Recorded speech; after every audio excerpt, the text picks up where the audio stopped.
परम प्रेममय श्री श्री ठाकुरेर आतुल रांगा चरणे जानालाम सहस्र कोटी प्रणाम। आमार भक्त प्राणदाता मा भाई बोन सकलके जानालाम जय गुरु।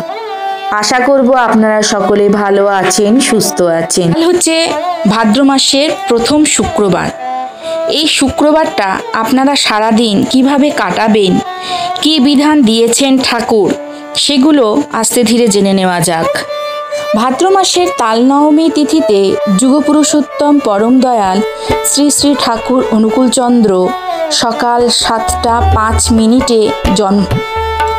আমাদের মতন পাপী তাপী মানুষদেরকে রক্ষা করার জন্য এই পূর্ণ ভাদ্র মাসে এমন একজনের আবির্ভাব হয়েছিল যিনি আর কেউ নন, যুগপুরুষোত্তম পরম দয়াল শ্রী শ্রী ঠাকুর অনুকূলচন্দ্র।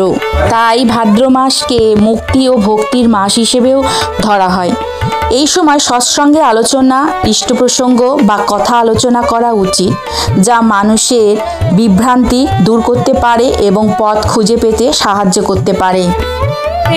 ঠাকুরের শুধু দীক্ষা নিলেই হবে না, তার বলা বিধান, তার বলা কথাগুলো যদি আমরা ঠিকঠাক করে মেনে চলতে পারি, আমাদের জীবনে যে সমস্ত সমস্যা, যে সমস্ত গ্রহদোষ, যে সমস্ত আপদ বিপদ আসে, সেগুলোকে আমরা কিন্তু অতি সহজেই দূর করে ফেলতে পারি। এমন অনেকেই আছেন যারা দীক্ষা নেন অথচ ঠাকুরের বিধানগুলো মেনে চলেন না।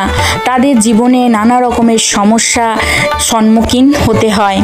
তাদের সংসারে দেখবেন অনেক রকমের অশান্তি, স্বামী স্ত্রীর অশান্তি হয়, ছেলে মেয়ে সন্তানদের নিয়ে অশান্তি, পারিবারিক অশান্তি কিন্তু লেগেই থাকে। তারা কিছুতেই এই অশান্তি থেকে বেরিয়ে আসতে পারে না। তারা শান্তির আশায় দৌড়ায়, কিন্তু শান্তি দূরস্থ, তারা কিন্তু অশান্তি থেকেই মুক্তি পায় না। সুতরাং ঠাকুরের বলা বিধানগুলো অতি অবশ্যই কিন্তু আমাদেরকে মেনে চলতে হবে, আর ঠাকুরের চরণে নিজেদের মন প্রাণ সব কিছু সঁপে দিতে হবে। ঠাকুরের নাম বেশি করে জপ করতে হবে। শুধু ঠাকুরের দীক্ষা নিয়ে নিলাম তাতেই আমরা ঠাকুরের সব কিছু আশীর্বাদ লাভ করব তা কিন্তু নয়। ঠাকুরের বিধানগুলো অতি অবশ্যই মানতে হবে। ঠাকুরের বলা কথাগুলো আমাদেরকে অক্ষরে অক্ষরে কিন্তু পালন করতে হবে। তবে আমাদের যে সমস্ত আপদ বিপদ, অশান্তি, গ্রহ দোষ সব কিন্তু সহজেই দূর করতে পারবো। কাল হচ্ছে পবিত্র ভাদ্র মাসের প্রথম শুক্রবার। এই শুক্রবারটা সারাদিন আমরা কিভাবে পালন করব? সবার প্রথমে মন থেকে সকল প্রকারের অহংকার, হিংসা দূর করতে হবে, সন্দেহকে দূর করতে হবে। প্রার্থনা করতে বসে কোনো খারাপ চিন্তা যদি আসে কখনো, তবে চোখ খুলে ঠাকুর দর্শন করবেন, দেখবেন খারাপ চিন্তা আর আসবে না। এই পবিত্র ভাদ্র মাসে একটা জিনিস বেশি বেশি করে করতে হবে, সেটা হচ্ছে নাম জপ। উঠতে বসতে চলতে ফিরতে শুধু নাম জপ করতে হবে। এই সময় যদি চলতে ফিরতে কোনো খারাপ জিনিস দেখেন, তবে সেটাকে এড়িয়ে চলুন।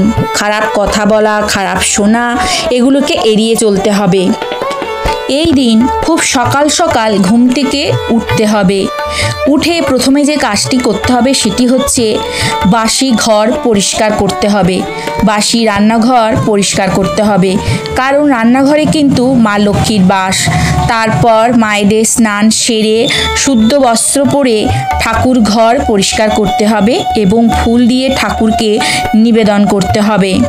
আর যেটা অবশ্যই করতে হবে সেটা হচ্ছে ভোগ নিবেদন। ভোগ নিবেদন করার সময় ভোগের মধ্যে অবশ্যই তুলসী পাতা দেবেন। এই দিন জীব সেবা করাবেন। এই পবিত্র ভাদ্র মাসে সন্ধ্যাবেলায় কিন্তু অতি অবশ্যই প্রার্থনা করবেন। সন্ধ্যাকালীন প্রার্থনার ওপর ঠাকুর কিন্তু বিশেষভাবে জোর দিয়েছেন। এই দিন যারা বাইরে বেরোবেন তারা অবশ্যই ঠাকুরের দর্শন করে, ঠাকুরকে প্রণাম করে তবেই কিন্তু বাইরে বেরোবেন। যখন ঠাকুরের প্রণাম করবেন তখন কোনো চাওয়া পাওয়া, কামনা বাসনা মনে রাখবেন না।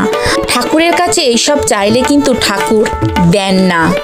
ঠাকুরকে শুধু বলবেন, হে ঠাকুর, যেটাতে আমার মঙ্গল হবে সেটাই তুমি করো, তাহলে দেখবে সব ঠিক হবে। ঠাকুরকে ধরে চললে তার কোনো অভাব হয় না। ঠাকুরের বলা কথা, ঠাকুরের বিধান আমাদেরকে কিন্তু মেনে চলতে হবে। তারা শুধু দীক্ষা নিয়েছেন, ঠাকুরের মত, ঠাকুরের কথা, ঠাকুরের বিধান মানছেন না, তারা অতি অবশ্যই কিন্তু ঠাকুরের বলা বিধানগুলো মেনে চলুন। দেখবেন যে সমস্ত অশান্তি, যে সমস্ত গ্রহ দোষ এসবের মধ্যে দিয়ে যাচ্ছেন, তারা অবশ্যই কিন্তু সুফল পাবেন। আজকে তাহলে এখানেই শেষ করছি। আশা করব আজকের ভিডিওটা আপনাদের ভালো লাগবে। যদি ভালো লাগে তাহলে অতি অবশ্যই কিন্তু একটা করে লাইক করবেন, বেশি বেশি করে শেয়ার করবেন, যাতে আরও 5 জন এই ভিডিওটা শুনে উপকৃত হয়। আর যারা এখনও আমার এই চ্যানেলটা সাবস্ক্রাইব করেননি, তারা প্লিজ আমার চ্যানেলটা সাবস্ক্রাইব করে নেবেন। তাহলে ঠাকুরের বলা কথা, ঠাকুরের বিধানগুলো আপনাদের সামনে আমি আরও বেশি বেশি করে তুলে ধরবো। আজকে তাহলে চলি। সবাই ভালো থাকবেন, সুস্থ থাকবেন, অবশ্যই সাবধানে থাকবেন। জয় গুরু।